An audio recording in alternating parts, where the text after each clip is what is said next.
Estimados hermanos y hermanas, el Señor nos dé su paz.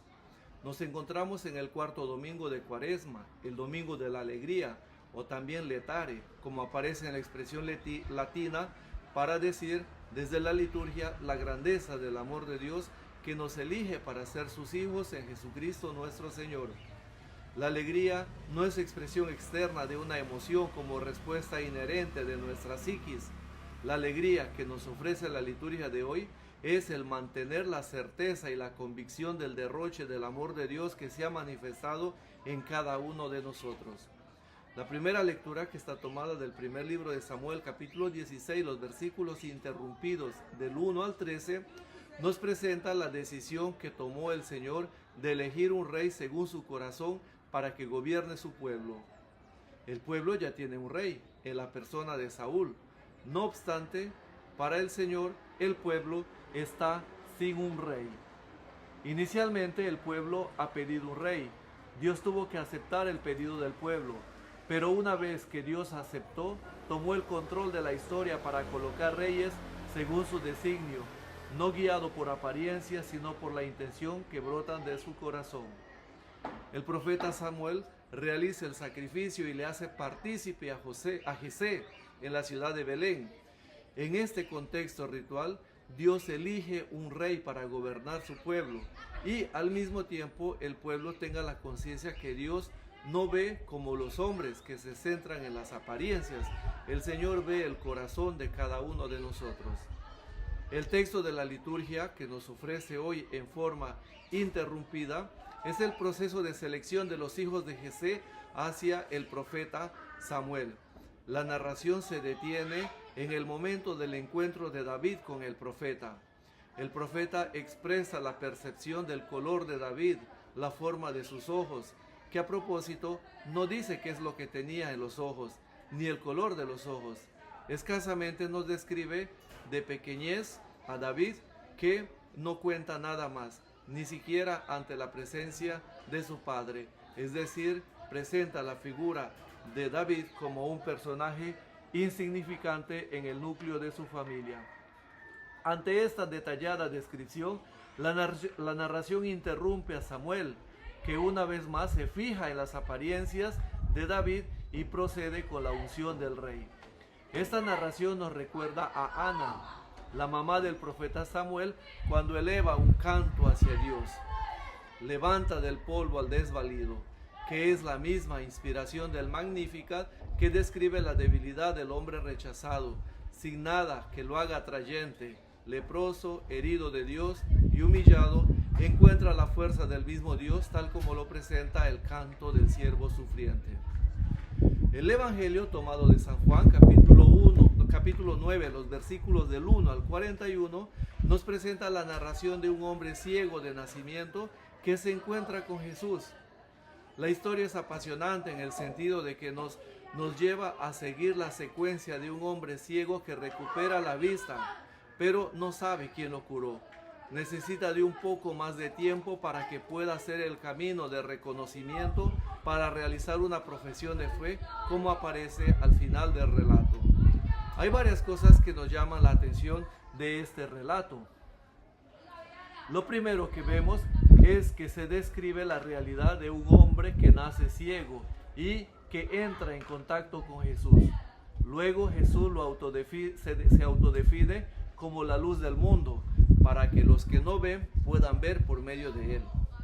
Como segundo paso aparece un diálogo de los discípulos que preguntan a Jesús sobre el origen del pecado para que aquel hombre haya nacido ciego. Es decir, la cuestión de fondo viene presentada en cómo una criatura puede nacer ciega sin antes haber pecado, ya que la enfermedad se relacionaba con el pecado. En este diálogo, la obra de Jesús se pone de manifiesto en la medida en que restablece al ser humano, debe recrear al ser humano. Jesús asume la misión de reconstruir la humanidad que ha sido afectada por el pecado. El trasfondo de este tema lo vamos a encontrar al final del relato, cuando nos dice que vino a dar vista a los ciegos para que vean, y aquellos que teniendo ojos no quieren ver, sigan en su ceguera. Sorprende mucho cómo un ciego recobra la vista y los que ven no pueden ver las obras de Dios. En el tercer paso, la narración nos presenta a Jesús desde la perspectiva del Génesis, que modela al ser humano de la arcilla de la tierra. En el relato de la creación, Dios crea al ser humano con el mismo material con el que creó a los seres vivos, la arcilla. Una vez que Jesús unta con lodo los ojos del ciego, nos expresa explícitamente la dimensión del discípulo que cumple la unción del Mesías que nos da la luz, el Mesías que nos transmite la luz. El taumaturgo Jesús lo manda a lavarse en la piscina de Siloé, que ya el mismo texto nos dice que traduce enviado, para recordarnos una vez más que la obra la realiza el enviado del Padre, Jesús de Nazaret, en el mismo lugar, Siloé, es decir, en el lugar del enviado, donde el ciego se convierte en testigo de la luz de Dios por medio de las obras de Jesús. Como catequesis de los catecúmenos, en el sentido de la práctica antigua de los candidatos para ser admitidos a la familia de Dios por medio del bautismo, el fondo de ese relato nos recuerda la regeneración de la condición humana por medio de Jesús, que tocando lodo unta los ojos del ciego. La mano de Dios es la acción que nos comunica la luz de Dios por medio de Jesús. Es decir, es Jesús el que recrea, reconstruye al ser humano y lo hace como un artesano que modela la arcilla con saliva y lo unta con barro en los ojos del ciego, para que el ser humano reciba lo que por el pecado lo había perdido, la luz de la gracia de Dios. De frente al pecado, el plan de Dios no es la condena, no es la pena. Esto es, infortunadamente, el discurso reiterativo de algunos presbíteros. Dios hoy nos da la posibilidad para salir adelante, para experimentar la salvación que se realiza en los 4 verbos consecutivos del que fue ciego. Se fue, se lavó en la piscina de Siloé, regresó, vio y anunció. En el cuarto paso, la escena cambia y nos presenta al ciego que va dando testimonio a los vecinos acerca de cómo el hombre Jesús lo curó con barro, elaboró a base de la tierra y la saliva que le untó en los ojos. Algo bastante particular para presentar a Jesús que reconstruye la humanidad para hacer la criatura nueva. Vale la pena hacer hincapié en la palabra del ciego cuando dice el hombre Jesús que me curó. En el quinto paso se ve el discurso del que fue ciego, una estructura gramatical del tiempo pasado, que ahora va tomando fuerza cuando debe testimoniar ante los fariseos acerca de las acciones que hizo aquel hombre y culmina con una profundización sobre la identidad de Jesús como profeta. Habiendo identificado los padres a su hijo que era ciego de nacimiento, no dan un paso hacia adelante en el reconocimiento de Jesús como la luz del mundo.